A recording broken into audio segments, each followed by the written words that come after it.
Welcome back to Artzenu, where we tour and travel in our homeland in Israel.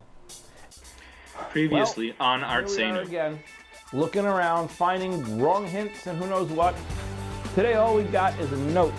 The note says, "You are on the right path." Path is written in a funny way. It's in italics letters. Walk, run, bike, roll there. Those words, path, walk, run, ride, roll, are all written in italics letters.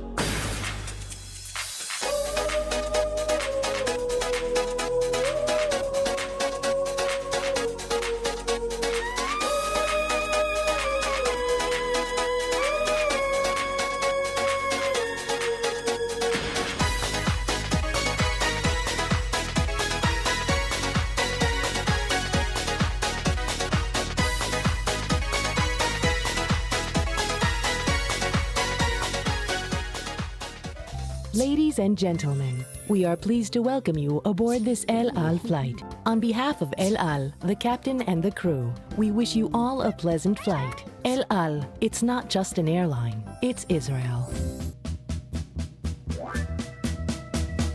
ארץ זבת חלב, חלב ודבש. ארץ זבת חלב, חלב ודבש. ארץ זבת חלב, חלב ודבש. ארץ זבת חלב, חלב ודבש. I guess I'm definitely feeling a little bit stuck here in the old city of Tzfat.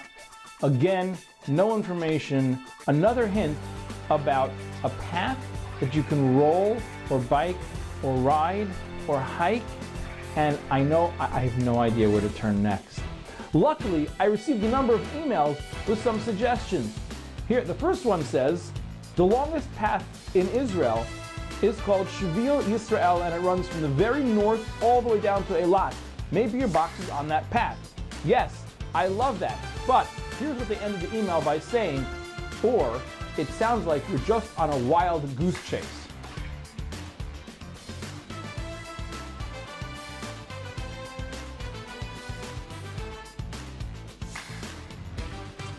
Definitely sounds like a wild goose chase. Running through all of Shvil Yisrael is going to take a very long time and probably won't be very easy or helpful. Here's another email. It says, the most famous path in Israel is the snake path at Masada. Ooh, that's a lot of hiking, but that's not a bad idea. We can definitely check out Masada.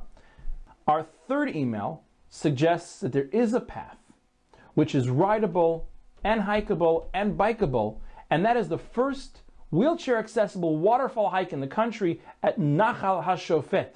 Let's check that out. This is Masada, out here in the desert, in the Negev, super duper hot, lots of sun, a huge mountain to hike. And here's the deal. This was used many times throughout history. Most famously, this was where Herod camped out at the time of the second Beit HaMikdash toward the end, so the Romans wouldn't get him, all the way up there.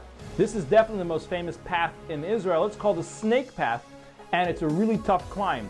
If you don't want to climb, you can always take the cable cars, but I love to climb it. Besides, if I'm going to find a box or a hint, maybe it's on the snake path itself, I'll see you at the top.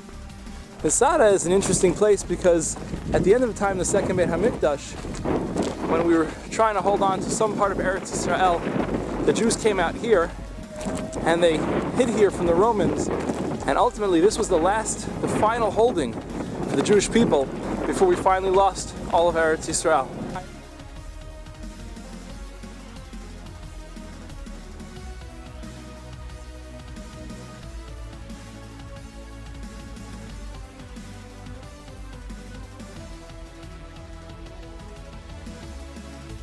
So as we continue up over here, you can take a little look. See the Yam HaMelech is over here, the Dead Sea. It's absolutely beautiful. So I'm sitting here watching as we hike up, and there's the cable cars. Yeah, I don't understand. The Romans must have been really desperate if they decided to try and hike instead of just take a cable car up to the top. As we ascend, you can get a view of where the Romans were camped out. These pebbles here, these stones, mark off where the Romans were hanging out, trying to make sure we didn't get down.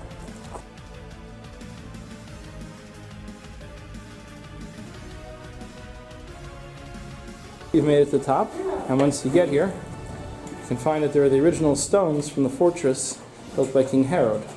Herod's fortress was built well before the end of the Second Beit HaMikdash, and once again was used at a later time. So we're in the ruins of some of the walls of the fortress of Masada. So we're looking down at the snake path from the top of Masada.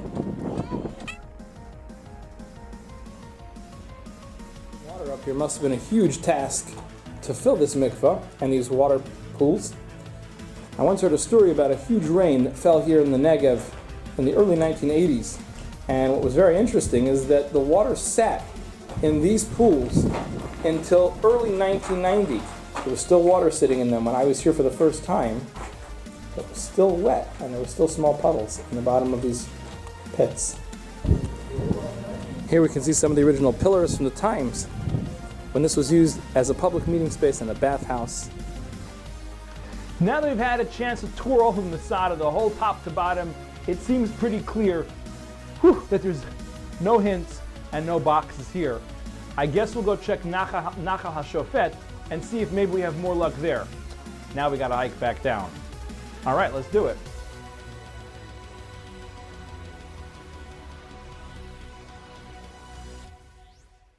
This is beautiful Naalach Fete. It's a gorgeous waterfall and stream. Imagine if you were stuck in a wheelchair and couldn't get up and couldn't move around, or if you were a mother with a stroller and had to hike any of the beautiful waterfalls in Israel to see the gorgeous world that Hashem created and couldn't get there. This area, as you see behind me, the bridge, that is a bridge to help people get here, even if they're in a wheelchair or a stroller. It's such a special place. It's the first in the country like it. Naalach Fete is different and unique because Mike, this is the only hike in Israel where you can see a waterfall. You can even go to the waterfall using wheels like a bike or rollerblades, or this is really made for wheelchairs. Wheelchair accessibility all the way down to the waterfall.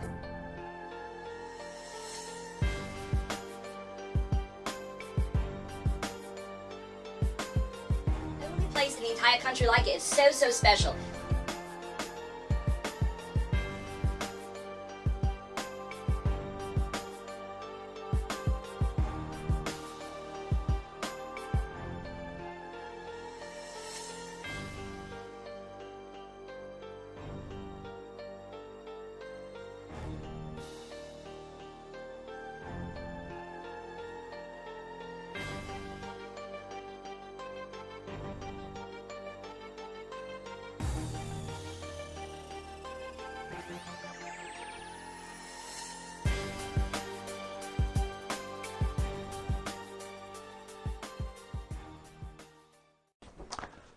Through our touring here, we did find a note. This note says, invisible walls. I feel like we're getting closer, and yet I have no idea what this means. Invisible walls. What are invisible walls? Where are invisible walls? Please help me. Email pepperav@mjbha.org for suggestions for invisible walls so we could find this box finally and help understand what we're missing. see you next time on Artzenu, where we tour and travel through our homeland, through Eretz Yisrael. Shalom.